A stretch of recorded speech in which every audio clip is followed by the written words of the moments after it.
রসুলের নবুয়তের দাওয়াত প্রচার এবং প্রসার হয়ে গেছে। চিৎকার দিয়ে বলেন সুবহানাল্লাহ, আর জোরে বলেন সুবহানাল্লাহ।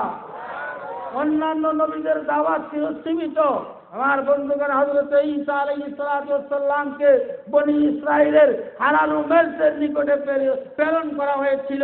অন্য গোত্রের এক মহিলা আয়েশা যখন বিচার প্রার্থী হয়েছে, হযরত ঈসা আলাইহিস সালাতু ওয়াস সালাম বলছেন, আমাকে শুধুমাত্র বনি ইসরাইলের হারানো মেলসের নিকটে প্রেরণ করা হয়েছে, সুতরাং তোমার বিচার আমি করতে পারবো না, তোমাদের গোত্রের বিচার আমি করতে পারবো না। আমি বাংলার মুসলমানকে জিজ্ঞাসা করতে চাই, 7 সমুদ্র 13 নদী পার হইয়া আল্লাহ পাক যারা নাকি হযরত ঈসাকে আল্লাহ সন্তান বলে দাবি করে, তারা আজকে আমাদের দেশে আইসা নারীর লোক দেখাইয়া, টাকা পয়সার লোক দেখাইয়া ধর্মপ্রাণ মুসলমানদেরকে খ্রিস্টান বানাতে শুরু করেছে। ঠিক না বেঠে? আওয়াজ করে বলেন ঠিক না বেঠে? আমার বন্ধুগণ, মনে রাখতে হবে, হযরত ঈসাকে সীমিত এলাকা দিয়ে প্রেরণ করেছে, এইভাবে সমস্ত নবীদেরকে সীমিত এলাকা দিয়ে প্রেরণ করেছে। কিন্তু আমার আপনার নবীর নবুয়ত সারা তামাম বিশ্বে প্রচার এবং প্রসার আমার আল্লাহ করে দিয়েছে। চিৎকার দেন সুবহানাল্লাহ। আল্লাহর হাবিব বলেন, শুধু তাই না, অন্যান্য নবীরা, নবীর উম্মতেরা যখন নামাজের প্রয়োজন হতো, নির্দিষ্ট জায়গায় নামাজ আদায় করতে হইতো। কিন্তু আমার নবীরা, আমার নবী, আমি নবী এবং আমার উম্মতের জন্য আমার আল্লাহ তাআলা সমস্ত জমিনটাকে মসজিদ বানায়া দিয়েছে। শুধু ওয়াজুদা রাহমাতাল লিল আলামিন মসজিদে ও শুধু আমারও এ জমিন। ঠিক না বেঠি? লাইনে উঠে নামাজ পড়লে হয় কি হয় না? বাড়িতে বসে নামাজ পড়লে হয় কি হয় না? আমার জমিনের মধ্যে নামাজ পড়লে হয়। যে জায়গায় দাঁড়াই আপনি নামাজ পড়বেন, আল্লাহ পাক কবুল করবে। আল্লাহর নবী বলেন, ৫ম নম্বর হলো সমস্ত নবীদেরকে দোয়া করার ক্ষমতা আল্লাহ পাক দিয়েছে। নবীরা দুনিয়ার জমিনেই দোয়া করে ফেলেছে। হযরত আদম আলাইহিস সালাতু ওয়াস সালাম দোয়া করলেন, রাব্বানা যালামনা আনফুসানা ওয়া ইল্লাম তাগফির লানা ওয়া তারহামনা লানাকুনান্না মিনাল কাফিরিন। আদম আলাইহিস সালাম দুনিয়ায় দোয়া করেছে।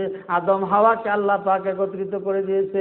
হযরত ইউনূস নূহ আলাইহিস সালাতু ওয়াস সালাম দোয়া করলেন, রাব্বি লা তাজার আলাল আরদি মিনাল কাফিরিনা দাইয়ারা। নূহ আলাইহিস সালাম দোয়া করেছে।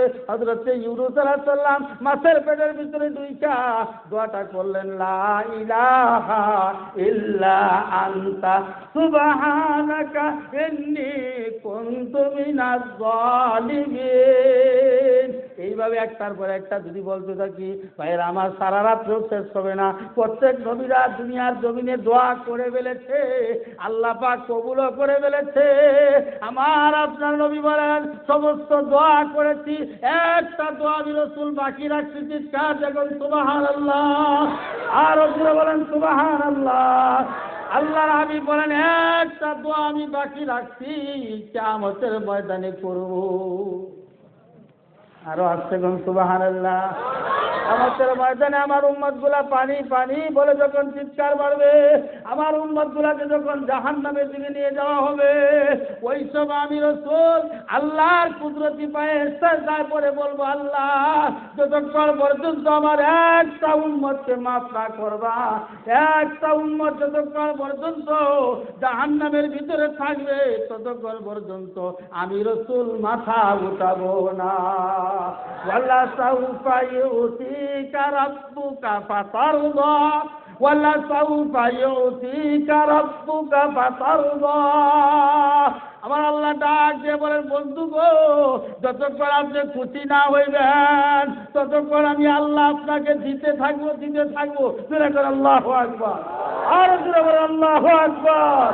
আল্লাহ নবী বলেন, সাহাবীরা, আল্লাহ যেহেতু কোরআনের আয়াতে বলেছে যতক্ষণ খুশি না হব ততক্ষণ আল্লাহ দিতেই থাকবে, অতএব যতক্ষণ পর্যন্ত আমার একটা উম্মত জাহান্নামের আগুনে থাকবে, ততক্ষণ পর্যন্ত আমি রাসূল মাথা উঠাবো না, আমি রাসূল সিজদায় পড়ে থাকবো। ডাক দিয়ে বলবে, নবী গো, মাথা উঠান, আঁসু বারিশ করিয়া করিয়া আপনার উম্মতকে জান্নাতে নিয়ে যান। তাহলে ওই রসুল ছিল উম্মতের কান্ডারি, ঠিক না বেঠিক?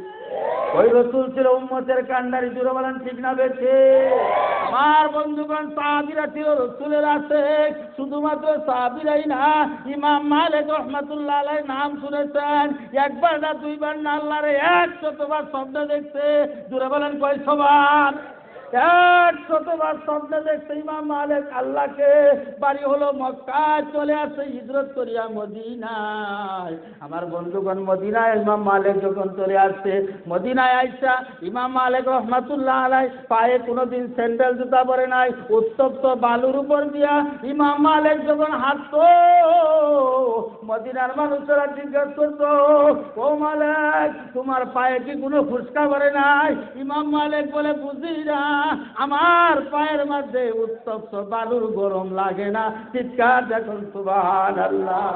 ইমাম মালিক রাতের আধারে নামাজ শেষ করে আল্লাহর দরবারে কাঁদতো আর বলতো, আল্লাহ, দীর্ঘদিন ধরিয়া মক্কা থেকে মদিনায় চলে আসছি, মদিনায় হিজরত করার জন্য যাই না, কাবাঘর তওয়াফ করতে যাই না, এজন্য যাই না।